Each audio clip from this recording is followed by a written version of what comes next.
তো direct question number 9 লৈ আহিছো বেসিক আন্ডাৰষ্টেণ্ডিংটো তোমাৰ আছে বুলি আমি ভাবি লৈছো ঠিক আছে আৰু সেইমতে আমি আগবাঢ়ি যাম কাৰণ গোটেইখিনি ষ্টেপ বেসিকে এক্সপ্লেইন নকৰো কাৰণ বেসিক ষ্ট্ৰাকচাৰটো S1 সমান 1 হসা এনেকে এইখিনি বস্তু তুমি জানা বুলি ভাবি লৈছো ঠিক আছে তো ডাইৰেক্ট মেইন পইণ্ট পাৰ্টটো লৈছো হ'ব প্ৰথমতে লিখিবা কি SN ধৰা হল এটো লিখিবা এতিয়া কি হ'ব আমি S1 ৰ কাৰণে ট্ৰাই কৰিম S1 ৰ কাৰণে আমি চাম তো 2 *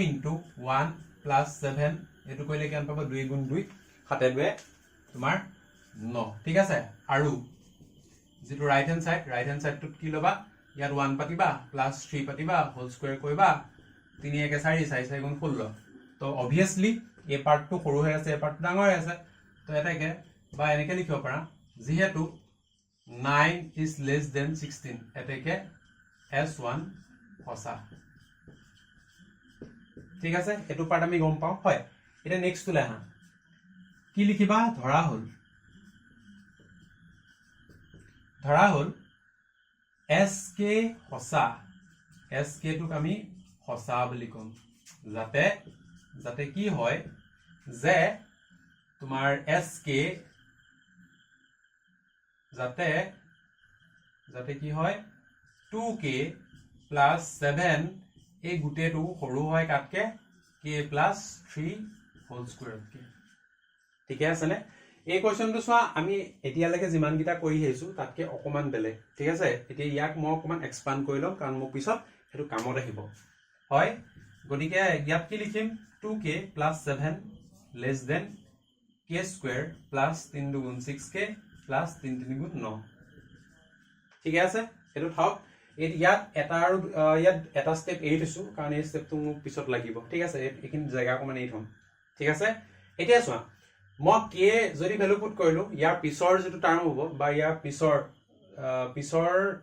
টাৰ্মটো মানে K + 1 টাৰ্মটো যদি পাতো তেতিয়ালে কি হ'ব 2 * K + 1 + 7 বা এনেকে কও সাইডত ইয়াতে দেখাই দিছো উলিয়াব মই লাগে কি 2K + 1 + 7 ঠিক আছে ইয়াক মই সৰু দেখাব লাগে কাটকে সৰু দেখাব লাগে যেটো K + 1 আছে +3 এই হোল স্কয়ারতকে মই সৰু দেখাব লাগে ঠিক আছে নে এটো আৰু অকন মই সিম্পলিফাই কৰি দিও কিমান হ'ব 2K + 2 + 7 less than K + 4 whole square বা 2K + 9 K + 4 হোল স্কয়ার তো ইয়াতকে মই কি দেখাব লাগে সৰু দেখাব লাগে ঠিক আছে এটো সৰু দেখাব লাগে হয় গটিকে মোক কেনেবাকে এই টাৰ্মটো লাগে মানে হ'ব এতিয়া আমাৰ যেটো অৰিজিনাল SK আছিলে SK চোৱা ইয়াত যদি মই 2K + 7 ৰ লগত 2 এটা যদি প্লাস কৰো আৰু এটো সাইডেও যদি K² + 6K + 9 + 2 এটা যদি প্লাস কৰো দুইটা সাইডে তেতিয়া হলে ইয়াত কি বনি যাব 2K + 9 আৰু কি বনি যাব K² + 6K + 11 বনি যাব ঠিক আছে নে ইয়াক মই পইণ্ট নম্বৰ 1 দিও এটো কাৰণ মোৰ পিছত ইউজ হ'ব মানে ঠিক আছে এতিয়া ইয়াৰ পিছৰ পাৰ্টখন এখিনিত কৰিছো হা ধ্যান দি চাবা ঠিক আছে ওকে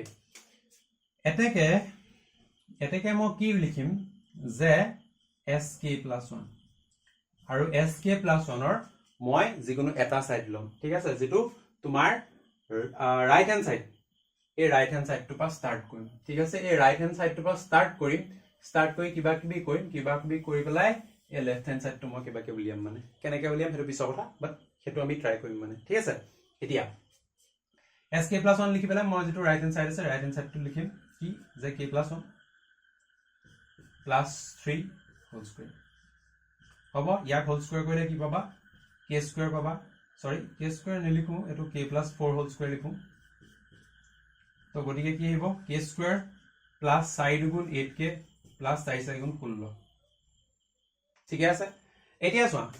এই যেটো পাৰ্ট আছে এই যেটো K + 4 হোল স্কয়াৰ আছে ঠিক আছে মই কৰি পেলাই এটো পালো ইয়াত কি আছে ইয়াত K + 3 হোল স্কয়ারটো কমাই আছে সচন হয় নাই এটো আমাৰ K + 3 হোল স্কয়াৰ আৰু এই গুটেই K + 3 হোল স্কয়াৰটো আমাৰ ইয়াত কমাই আছে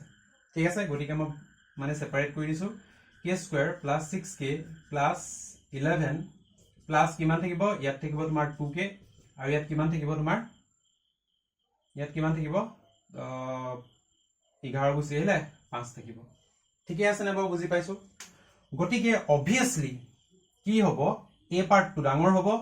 আৰু a পাৰ্টটো সৰু হ'ব মানে a পাৰ্টটো এই গুটেইটোতকে সৰু হ'ব নাই ঠিক আছে বুজি পাইছো কাৰণ a পাৰ্টটো লগত মই a টো পাৰ্ট প্লাস কৰিহে টো পাইছো ঠিক আছে নে বুজি পাইছো হয় বা এনেকে কও যে k + 4 whole square k + 4 whole স্কয়াৰতকে a পাৰ্টটো সৰু হৈ আছে গতিকে কি লিখিব পাৰা যে লেস দেন কাৰণ a পাৰ্টটো প্লাস কৰিহে তুমি ইয়াৰ লগত সমান পাইছা গতিকে কি লিখিব পাৰা k² + 6k + 11 টো এই গুটেইটোতকে সৰু হয়নে যদি এই গুটেই পাৰ্টটো ইয়াতকে সৰু হয় আৰু এই k + k² + 6k + 11 তকে সৰু এটো পাৰ্ট ঠিক আছে সোয়া এই গুটেই k + 4 হোল স্কয়াৰতকে সৰু এটো ইয়াতকে সৰু এটো গতিকে এই গুটেইটোতকে সৰু হ'ব নাই 2k + 9 সোৱাচোন হয় নাই a b एग्जांपल দি পেলাই যদি মই কও যদি তোমাৰ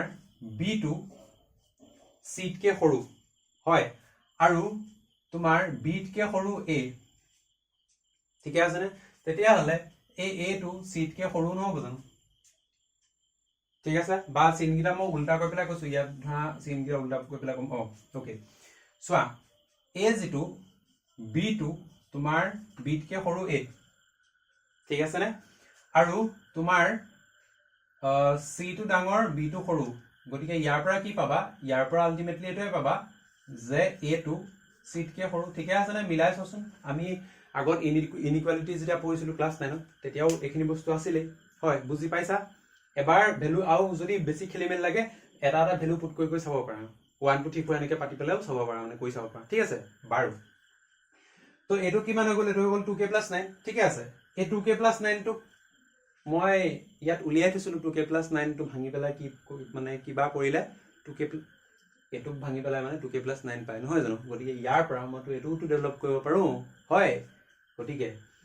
ইয়াৰ পিছৰ ষ্টেপটো এফালে পামনে এফালে সুবিধাটো আছে ঠিক আছে গতিকে মই কি লিখিব পাৰো যে এখিনিত লিখিছো দে লেস দেন লিখি থোৱা 2k + 9 মানে তুমি কি লিখিব পাৰা 2k + 2 + 7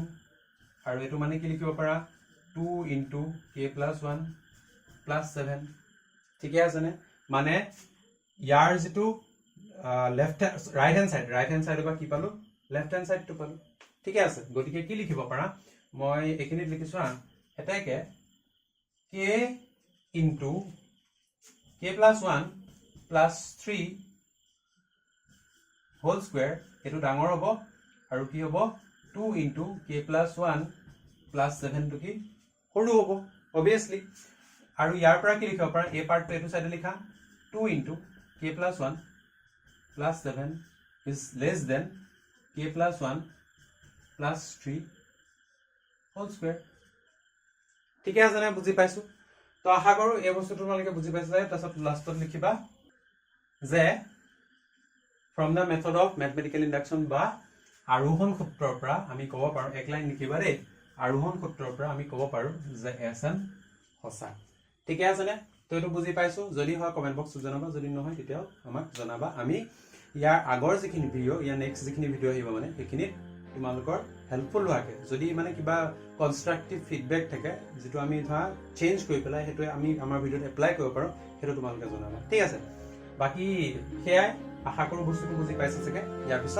পিছৰ ভিডিওটো ইয়াৰ পিছৰ question so thank you so much for watching stay curious keep learning